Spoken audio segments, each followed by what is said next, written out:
कल मैंने आपको कुछ क्लाउड कंप्यूटिंग टूल्स के बारे में बताए थे। ठीक है। तो पार्शियल क्लाउड कंप्यूटिंग टूल है वो, एक तरह के, जैसे गूगल कोलैब के बारे में बताया था मैंने। ठीक है। गूगल कोलैब हो गया। ठीक है।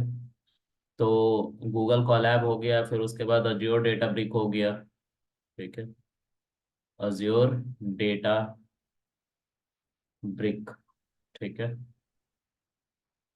उसके बाद मैंने आप लोगों को AWS के बारे में भी बताया था। ठीक है। AWS के बारे में नहीं बताया था, AWS के बारे में हम अलग से पढ़ेंगे, ये क्लाउड है। ठीक है। AWS में भी वही काम करता है, लेकिन वो हमें बहुत सारी चीज़ें प्रोवाइड करता है, बहुत सारी सर्विसेज प्रोवाइड करता है। मैंने थोड़ी सी बात करी थी AWS के बारे में। इस इन दोनों के अलावा मैंने कैगल बताया था। कैगल पे भी हमें 30 आवर्स का GPU सपोर्ट मिलता है, प्रिसाइजली। ठीक है। तो इन सब प्लेटफॉर्म पे हमें इसलिए जाने की जरूरत पड़ रही थी, या जानने की जरूरत पड़ रही थी, कि कल को मान लीजिए कि हमारे पास इतना पावरफुल प्रोसेसर नहीं रहा। प्रोसेसर से मेरा पूरा मतलब है रैम का। ठीक है। रैम हमारा एफिशिएंट नहीं रहा, मतलब 4 GB रैम जो हमारे पीसी में लगा, या 8 GB रैम लगा है, वो जो हम डेटा प्रोसेस करना चाहते हैं उस डेटा को हैंडल नहीं कर पा रहा है। तो ऐसे प्रॉब्लम से बचने के लिए हम इस तरह के क्लाउड की टेक्नोलॉजीज को यूज करते हैं। इन सब में एक ही रिक्वायरमेंट है, इंटरनेट होना चाहिए। और जितनी कंप्यूटेशन होगी आपके लोकल मशीन पे नहीं होगी, एक दूर बैठे सर्वर पे होगी, दूर बैठे कंप्यूटर पे होगी। और उस कंप्यूटर को ही हम कहेंगे गूगल का ये कंप्यूटर है। गूगल कोलैब के थ्रू हमें यूज करने को मिल रहा है। ये अज्योर डेटाब्रिक एक कंपनी है। अज्योर एक क्लाउड भी है जो माइक्रोसॉफ्ट का है, और अज्योर डेटाब्रिक एक कंपनी है। ठीक है। तो अज्योर डेटाब्रिक को अज्योर मत समझ लेना माइक्रोसॉफ्ट वाला। ये अज्योर डेटाब्रिक एक कंपनी है जिसका अपना वो एक तरह का क्लाउड सर्विस देते हैं। ठीक है। फिर उसी तरह से कैगल है। कैगल एक वेबसाइट है जिस पे हमें कंप्यूटेशन के लिए स्पेस मिल जाता है 30 GB का। ठीक है। तो मैंने कल गूगल कोलैब के बारे में बताया था। अभी मैं गूगल कोलैब पे ही रहूंगा। मैं आप लोगों को देखो, पांडास जो है हमारे सिलेबस में है। पांडास हम कल पढ़ रहे थे। कल हमने पिप इंस्टॉल पांडास करके और डेटा फ्रेम और सीरीज बनाना सीखा था। ठीक है। तो बात यहाँ पे सिर्फ इतनी है कि पांडास जो है इस्तेमाल तो होता है, लेकिन बहुत सारा डेटा अगर आपके पास आ गया तो फिर पांडास भी एफिशिएंट नहीं रह पाते। लेकिन इसका मतलब ये नहीं कि पांडास हम नहीं पढ़ेंगे, हम पांडास पहले पढ़ेंगे। और जब मुझे लगेगा कि मुझे पाई स्पार्क पढ़ाना चाहिए, पाई स्पार्क, ठीक है, तब मैं पाई स्पार्क भी पढ़ाऊंगा। पाई स्पार्क पांडा से 100 टाइम फास्टर है, अप्रोक्सीमेट। ठीक है।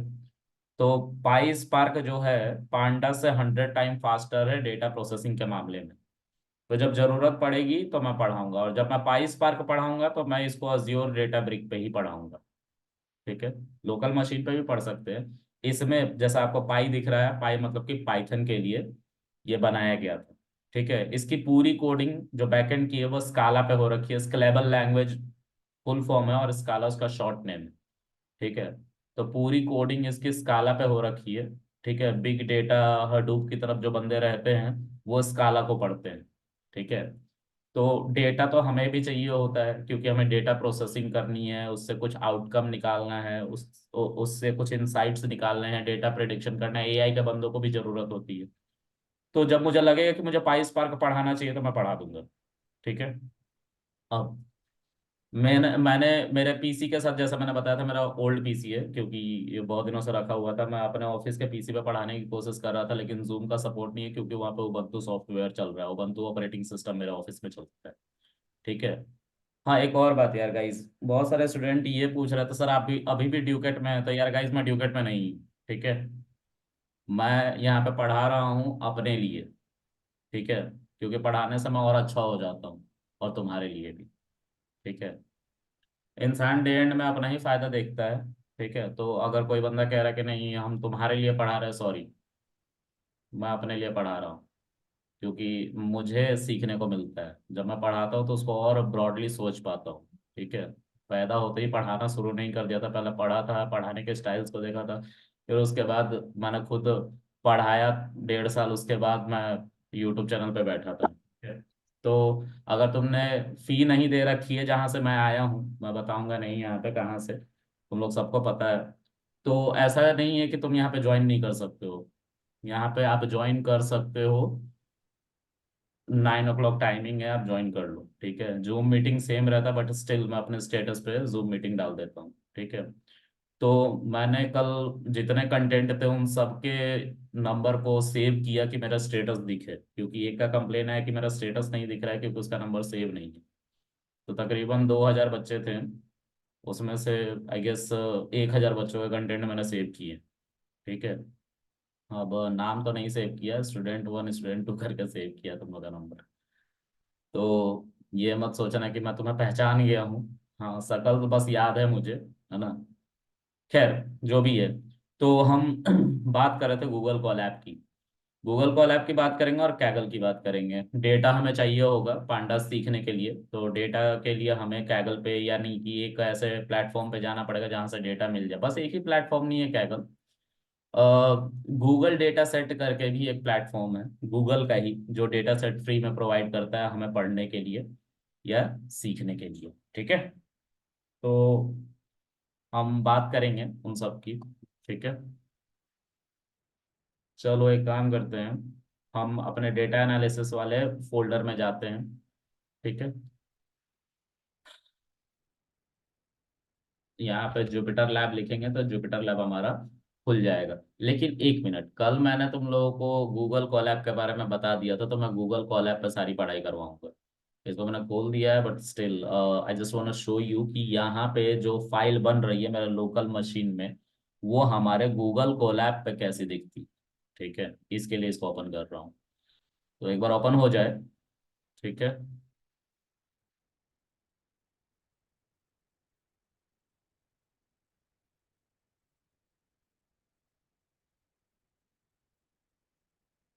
सर, जी सर, बताइए। चीज पूछनी थी।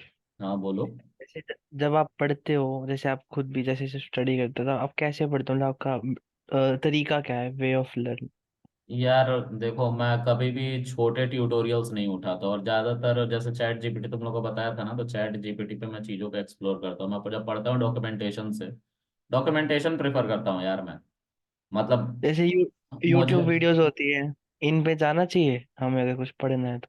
देखो, कोई अगर हमें पढ़ा रहा है तो सही पढ़ा रहा होगा, है ना। लेकिन अब क्योंकि हमें उसको इम्प्लीमेंट करना था, मैं कभी भी, मतलब अब जब मैं पढ़ने लग गया हूँ, तो अब मैं उस प्रोस्पेक्टिव से नहीं पढ़ता कि किसी को पढ़ाना है।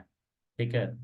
तो मैं टर्म को ढूंढता हूँ, चैट जीपीटी कर लेता हूँ कि क्या है उस पर्टिकुलर टर्म के बारे में। ठीक है। और या डॉक्यूमेंटेशन में चला जाता हूँ। ठीक है। या फिर मैं स्टेक ओवरफ्लो पे चला जाता हूँ, अपने प्रॉब्लम को डाल के मैं सीधा इम्प्लीमेंट करने लग जाता हूँ। ठीक है। मैं पढ़ता नहीं हूँ अब उसको। लेकिन जब मैं पढ़ा रहा था, तब मैं जो सबसे मतलब सबसे पहले तो डॉक्यूमेंटेशन जो होता है, डॉक्यूमेंटेशन में क्या कैसे हो रखा है, क्योंकि वो एक कोर बात बताते हैं। लेकिन बहुत सारे हमारे टूल है जिनके डॉक्यूमेंटेशन मुझे समझ में नहीं है, मैं अपनी बात करूंगा।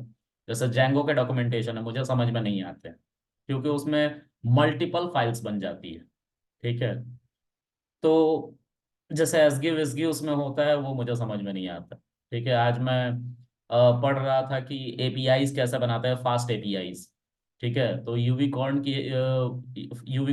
की मदद से मैं अपने फास्ट एपीआई के कोड को चला रहा था। तो कहने का मतलब ये है कि मैं डॉक्यूमेंटेशन को भी देख रहा था और पैरेलली उसमें एसगी विसगी आया था, इसलिए मैं उसकी बात कर रहा हूँ।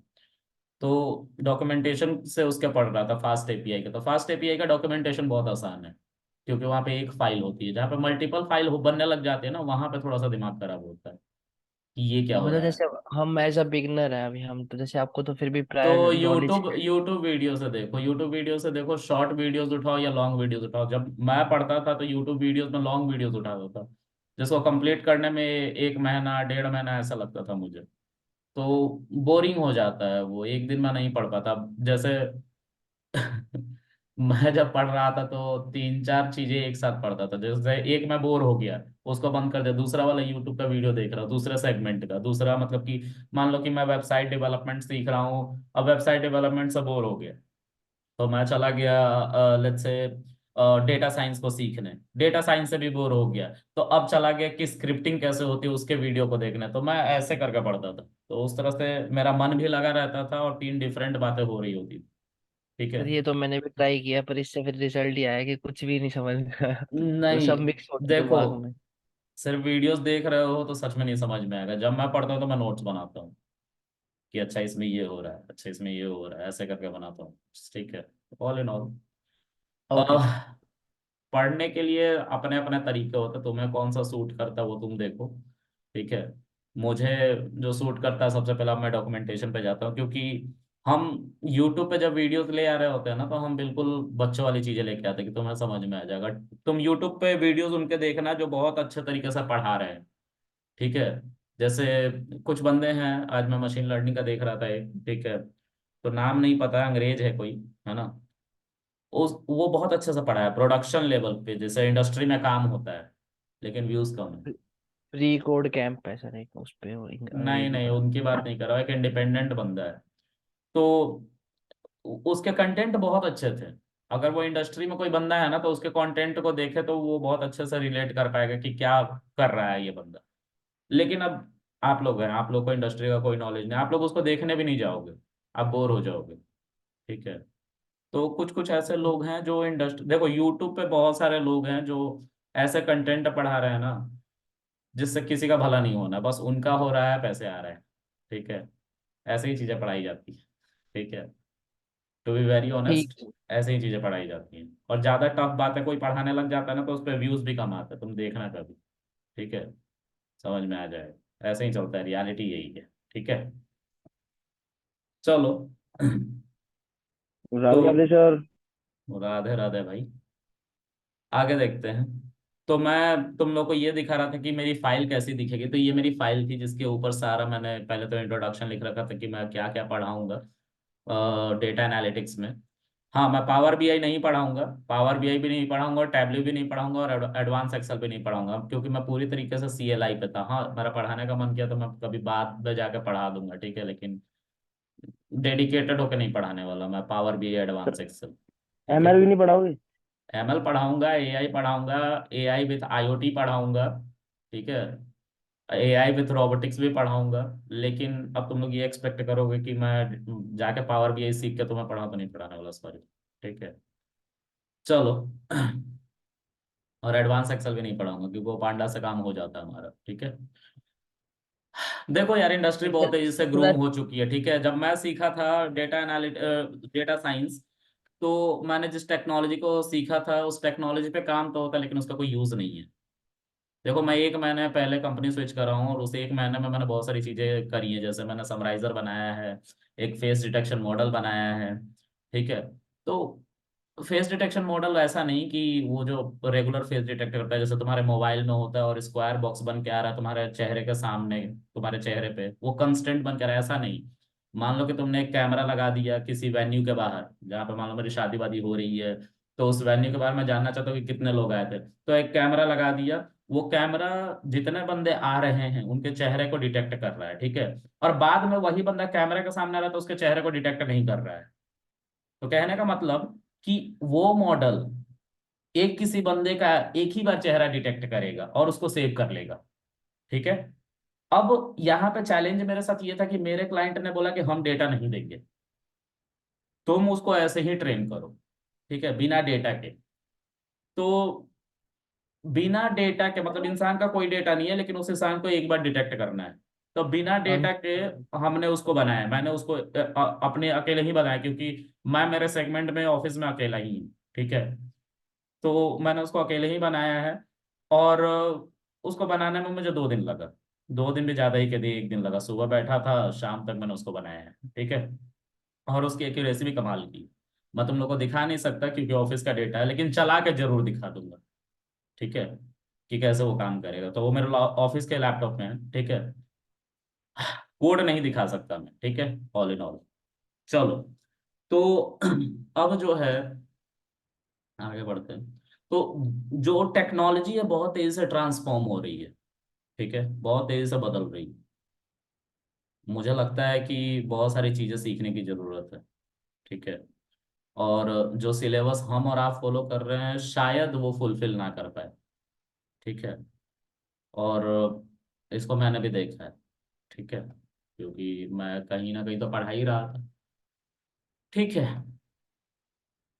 उसके भी सर।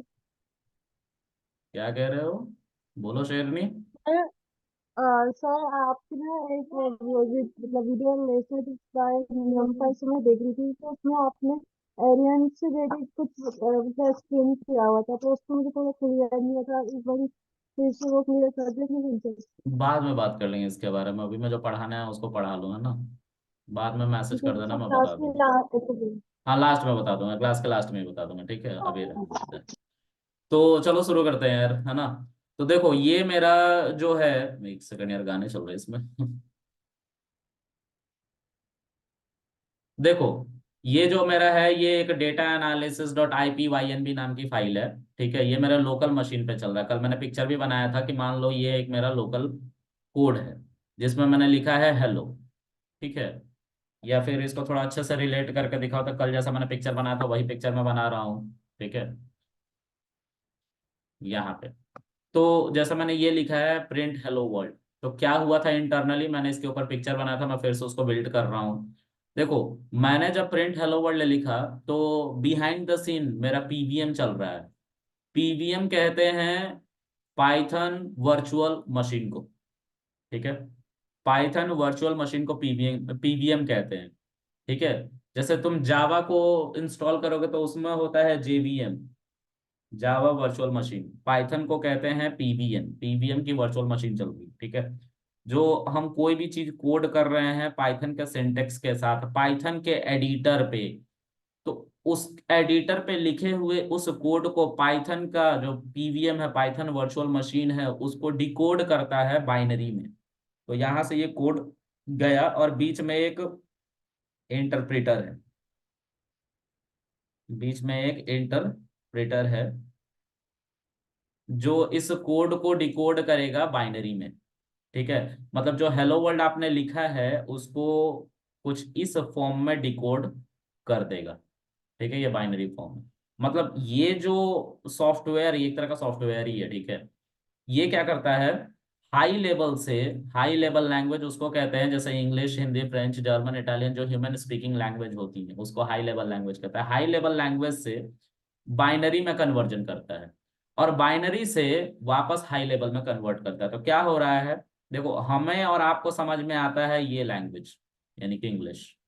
मैंने इंग्लिश में कोडिंग करी और मैंने उसको भेज दिया शिफ्ट एंटर प्रेस करके, क्योंकि शिफ्ट एंटर जब हम प्रेस करते हैं तो हमारा कोड रन करता है और ये आउटपुट आता है। लेकिन ये आउटपुट आने में जो आप लोगों को समझ में आता है ना, माइक्रोन सेकंड लगते हैं और आपको लगता है कि तुरंत आंसर आ जा रहा है, तो उसके पीछे क्या क्या ऑपरेशन होता है उसको बता रहा हूँ। तो हमारे लोकल मशीन में पाइथन का सेटअप इंस्टॉल है और उस पाइथन के सेटअप में एक इंटरप्रेटर है जो हाई लेवल लैंग्वेज को बाइनरी लेवल लैंग्वेज में कन्वर्ट करता है, और वो बाइनरी में कन्वर्ट करता है उन बातों को जिन बातों को हम लिख रहे होते हैं, ठीक है। अब उसको इसलिए कन्वर्ट किया जाता है कि जो हमारा सीपीयू है, सेंट्रल प्रोसेसिंग यूनिट, वो सिर्फ बाइनरी समझता है।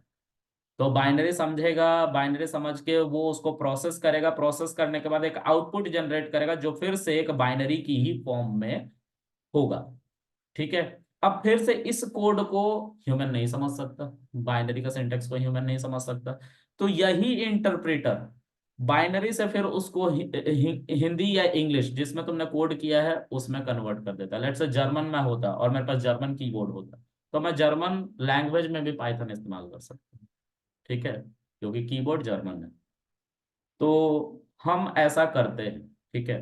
और ये जो है हमारा बाइनरी कोड, ये वापस से इंग्लिश में कन्वर्ट होके हमारे स्क्रीन पे हेलो वर्ल्ड दिखाई दे रहा है। तो अब ये जितना ऑपरेशन आपने किया, ये पूरा का पूरा प्रोसेस, ये आपके लोकल मशीन पे हो रहा था, लोकल मशीन पर हो रहा था, ठीक है। अब मेरा मशीन मान लो इतना एफिशिएंट नहीं है कि लोकली इन सब चीजों का हैंडल कर पाए। मान लो कि इस बार प्रिंट हेलो वर्ल्ड नहीं कराना, 20 GB का डेटा को प्रोसेस करना है, तो 20 GB के डेटा को प्रोसेस करने के लिए कम से कम नहीं भी तो हमें 10 GB का रैम चाहिए। ठीक है, अगर उस पर कंप्यूटेशन करना है तो चाहिए ही चाहिए, 12 से 13 GB का रैम चाहिए। ठीक है, ओके। तो उस केस में क्या करेंगे, उस केस में हमें ऑल्टरनेट ढूंढना पड़ता है। या तो हम अपफ्रंट कॉस्टिंग देकर अपफ्रंट पैसा लगा के 4-5 लाख रुपए का लैपटॉप खरीद के ले आए जिसमें 32 GB रैम हो, या 24 GB ऐसा करके रैम। या तो हम ऑल्टरनेट की तरफ चले, इंटरनेट पे जो फैसिलिटीज हमें प्रोवाइड की गई हैं उसका सहारा ले। तो चीप तरीका ये है स्टूडेंट लाइफ में, क्योंकि हम चीप मतलब ऑनलाइन फैसिलिटी जो सर्विसेज है उसको यूज करें। तो मैं इसको इरेज कर रहा हूँ। ठीक है, अच्छा, इरेज करने से पहले मैं कुछ समझाना चाहता हूँ। देखो, एक गूगल का इंजन है, गूगल का इंजन मतलब कि गूगल का सर्वर, गूगल का जो सर्वर है, जो कुछ भी आप रिक्वेस्ट करते हो गूगल का सर्वर पे जाता है, प्रोसेस करके आपको आउटपुट दे दिया जाता है। तो गूगल का ये मान लो इंजन है। इस गूगल के इंजन में भी पाइथन रखा गया है और पाइथन की सारी लाइब्रेरीज रखी गई। तो अब आप प्रिंट हेलो वर्ल्ड कर रहे हो, इसी में पीवीएम इंस्टॉल्ड है पाइथन गूगल के सर्वर में, ये गूगल का सर्वर है और गूगल के सर्वर में ही पीवीएम इंस्टॉल्ड है। ठीक है, और गूगल ने एक यूआई बना के दे दिया। यूआई का मतलब होता है यूजर इंटरफेस, जहां पे यूजर जाके कोडिंग करे।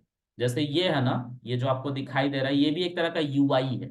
यूआई मतलब जिस पे हम कोडिंग करें, हम इंटरैक्ट कर सके जो इसके पीछे लिखी हुई कॉम्प्लेक्स कोड है उससे। ठीक है, तो यहाँ पे मैं प्रिंट हेलो वर्ल्ड लिख रहा हूँ, लेकिन ये जो स्क्वायर बॉक्स है, ये यहाँ पे 16 दिखाई दे रहा है, ये यहाँ पे बटन है, ये ऐसे ही थोड़ी ना आ गया होगा, कोडिंग हुई होगी। तो ऑल इन ऑल एक यूजर को अच्छा फील हो इसीलिए अच्छा यूआई बना के दिया गया। ठीक है, तो अब बात करते हैं इसी प्रिंट हेलो वर्ल्ड की। अब गूगल ने ऐसा एक प्लेटफॉर्म हमें दिया है जिसको कहते हैं गूगल कोलैब। गूगल कोलैब, इसका पूरा नाम है गूगल कोलैबोरेटरी, लेकिन शॉर्ट में गूगल कोलैब कहते हैं। ठीक है, तो गूगल कोलैब हमें एक इंटरफेस जो कि जिसके अंदर जो फाइल बनती हैं वो फाइल का एक्सटेंशन भी .ipynb होता है, बिल्कुल जुपिटर लैब की तरह। ठीक है, और जो वहां पे फाइल बनती हैं वो हमारे गूगल के ड्राइव में ही चली जाती हैं, ड्राइव में जाके हमारी फाइल स्टोर हो जाती है। गूगल जो है बहुत सारे सर्विसेज फ्री में देता है। ठीक है, तो गूगल ने गूगल कोलैब को भी फ्री में दिया है। और ड्राइव, सबको पता है कि हमारे जो इमेजेस होती हैं, जो चैट होती है, जो हमारा व्हाट्सएप बैकअप लेता है, वो सब हमारे गूगल के ड्राइव में ही जाती हैं। जिस मोबाइल में हम अपना ईमेल आईडी लॉगिन करते हैं तो वो उसका बैकअप हमेशा जो लिया जाता है ना गूगल के द्वारा, या हमारा फोन बैकअप लेता है डेटा का, वो कुछ नहीं करता बल्कि उसी से रिलेटेड उस ईमेल जिससे तुमने लॉगिन किया है डिवाइस में अपने मोबाइल में, उसके ड्राइव पे डेटा को भेज देता है, उसको बैकअप करना कहते हैं। ठीक है, चलो, तो अब क्या करेंगे, अब मान लो कि मैं यहाँ पे प्रिंट हेलो वर्ल्ड लिखूं, प्रिंट हेलो वर्ल्ड लिखूं। ठीक है, तो ये हेलो वर्ल्ड जो है इंटरनेट के थ्रू गूगल के सर्वर तक पहुंचेगा। गूगल के सर्वर में होगा हमारा पीवीएम, और पीवीएम जो है उसमें इंटरप्रेटर होगा। तो ये जो तुमने लिखा है ये इस इंटरप्रेटर तक पहुंचेगा। इस इंटरप्रेटर को फिर से वही पाइथन और इंग्लिश आती है, तो पाइथन की मदद से तुमने इंग्लिश में हेलो लिखा, वो यहाँ पे पहुंचा और उसको बाइनरी में कन्वर्ट कर दिया गया, क्योंकि गूगल का भी जो कंप्यूटर है वो भी बाइनरी लैंग्वेज ही जानता है। ठीक है, 0 1, तो उसको बाइनरी में कन्वर्ट किया जाएगा। फिर वो कन्वर्ट करने के बाद गूगल का इंजन यानी कि सर्वर कंप्यूटर उसको समझेगा और बाइनरी में ही रिस्पॉन्स बैक करेगा आंसर। ठीक है, और वो फिर हम तक आता है। ठीक है, बाइनरी की ही फॉर्म में, और हमारे मशीन में आकर डिकोड हो जाता है। ठीक है, इंटरनेट से कोई डेटा अगर आप इधर से उधर भेज रहे हो तो इंटरनेट पे डेटा बाइनरी की फॉर्म में ही ट्रेवल करते, ये पता होना चाहिए। तो हमारे मशीन तक आते आते वो डिकोड किया जाता है। तो ऑल इन ऑल ये भी वही काम कर रहा है। हम जो भी चीज लिखते हैं वो इंटरनेट पे जाता है, गूगल के सर्वर पे, गूगल के सर्वर पे जावा इंस्टॉल्ड है, उस पे जाके प्रोसेसिंग होती है, डेटा वहां से रिवर्ट में आता है। जो भी तुम प्रोसेसिंग करवा रहे हो, और वो हमारे यहाँ के पीसी पे दिखा दिया जाता है हेलो वर्ल्ड। तो अब हम बात करने वाले हैं गूगल कोलैब की। अब हम जितने भी ऑपरेशंस करेंगे सब गूगल कोलैब पे करेंगे, ठीक है। यहाँ पे किसी को दिक्कत हो तो पूछ लो, किसी को नहीं समझ में आया गूगल कोलैब क्या होता है तो अभी मैं गूगल कोलैब को दिखाऊंगा। Anybody guys? Sir Google Colab हमें इंस्टॉल करना पड़ेगा या फिर भाई आप? गूगल कोलैब इंस्टॉल नहीं करना होता, अभी गूगल कोलैब के बारे में मैं बताता हूँ, ठीक है। गूगल कोलैब को इंस्टॉल नहीं करना होता, ये एक वेब सर्विस है। वेब एप्लीकेशन जैसे खुलता है ना, उसी तरह से वेब पेज बना के दे दिया गया है। चलो मैं दिखाता हूँ।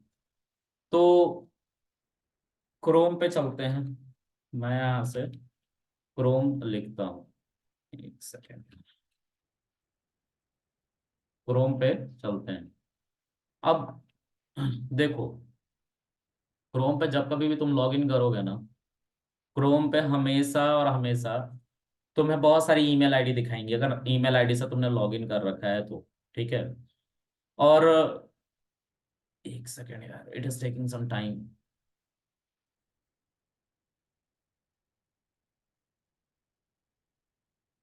बहुत सारे ईमेल आईडी होंगे, तो मेरे भी ईमेल आईडी हैं, ठीक है, जो इससे मर्ज हैं, ठीक है, थोड़ा सा वक्त ले रहा है। तो यहाँ पे देखो 3 ईमेल आईडी लॉगिन है ना। तो मैं इसमें से ये वाला ईमेल आईडी इस्तेमाल करने जा रहा हूँ। जैसे ही मैं इस ईमेल आईडी पे क्लिक करूंगा, मेरा एक विंडो खुलेगा इसी ईमेल आईडी के साथ। दिख रहा है यहाँ पे मेरा ईमेल आईडी? तो इस ईमेल आईडी के साथ मेरा एक विंडो खुला। अब यहाँ पे लिखा हुआ है गूगल। यहाँ पे आपको लिखना है गूगल कोलैब, इस यूआरएल में, इस यूआरएल में आपको लिखना है गूगल कोलैब, ठीक है। अब ये दिख रहा है वेलकम टू कोलैबोरेटरी, यही है गूगल कोलैब। इस पे जब आप क्लिक करोगे तो आपके पास एक वेब पेज खुल के आ जाएगा। देखो ये वेब पेज का यूआरएल है ना, तो वेब वेब एप्लीकेशन ही एक तरह का। अब यहाँ पे कुछ बातें हैं जो हमें बताई गई हैं। क्या बातें हैं उसको देखो। यहाँ पे न्यू नोटबुक करके एक ऑप्शन है, जो हमारे जुपिटर लैब में भी था। बंद कर दिया जुपिटर लैब को मैंने, बंद कर दिया जुपिटर लैब। चलो, तो न्यू नोटबुक, चलो मैं दिखाता हूँ जुपिटर लैब को भी दिखाता हूँ कि समझ में आ जाए कि क्या है ना। तो मैं बेसिकली फिर से इसी के अंदर जाके जुपिटर लैब करता हूँ, खोलता हूँ जुपिटर लैब, ठीक है।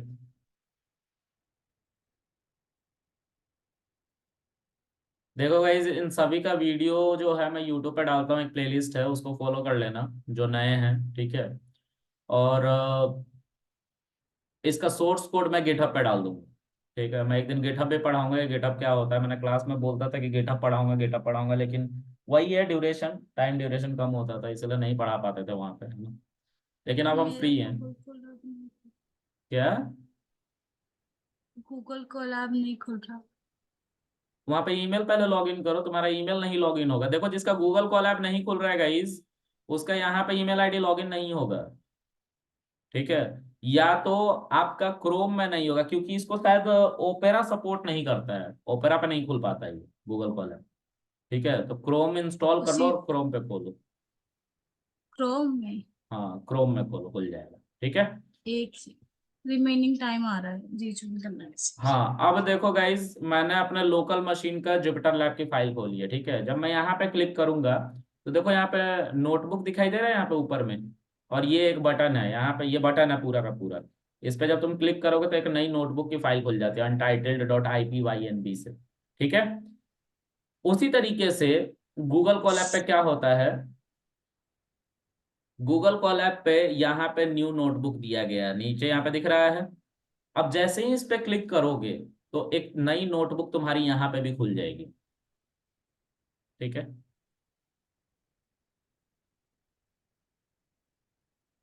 थोड़ा सा वक्त ले रहा है ये खुलने में। क्या कह रहे हो प्रीति, बताओ। सॉरी कुछ नहीं। म्यूट कर लो फिर अपने आप को, ठीक है गाइज। Sorry sorry. यहाँ पे देखो untitled.ipynb करके एक्सटेंशन यहाँ पे भी आ रहा है, वहां पे untitled.ipynb आ रहा है, यहाँ पे untitled.ipynb आ रहा है। मतलब जहां पे भी ये फाइल स्टोर हो रही है वहां पे ऑलरेडी अनटाइटल्ड नाम की 7 फाइलें हैं, इसीलिए इसका नाम 8 दिया गया, अनटाइटल्ड 8.ipynb। ठीक है। अब यहाँ पे इसको सेलेक्ट करके तुम चाहो तो इसका नाम बदल लो। मैं इसका नाम रख लेता हूँ कुछ और, मान लो कि मैं डेटा प्रोसेसिंग की फाइल बनाना चाहता हूँ। ठीक है। और एंटर कर लेना, बस एंटर को प्रेस करना, तो ये डेटा प्रोसेसिंग डॉट IPYNB के नाम से स्टोर हो जाएगा। और ये स्टोर कहाँ हो रहा है, तो यहाँ पे देखो ये सिंबल है ड्राइव का, जो यहाँ पे ये सिंबल आपको दिख रहा है, इसको ड्राइव कहते हैं। मतलब इस ईमेल के ड्राइव के अंदर जाके ये स्टोर हो जाएगा। ठीक है। तो ये सारा का सारा जो डेटा हम इस पे काम करेंगे वो ऑटोमेटिकली सेव होता है और हमारे ड्राइव में होता है। तो मान लो चलाते चलाते अगर लाइट चली गई तो भी कोई दिक्कत नहीं, तुम्हारा कोड सेव है, कोई दिक्कत नहीं है। ठीक है, इतना समझ में आ रहा है गाइस सबको? बोलो यार। Yes sir. Yes sir. बहुत बढ़िया। चलो एक बार फिर से मीटिंग सब रिज्वाइन कर लो, वही 40 मिनट वाला इंटरवल है यहाँ पे। यहाँ पे मीटिंग बार बार 40-40 मिनट पर डिस्कनेक्ट होती है, तो फिर से रिज्वाइन कर लो सब।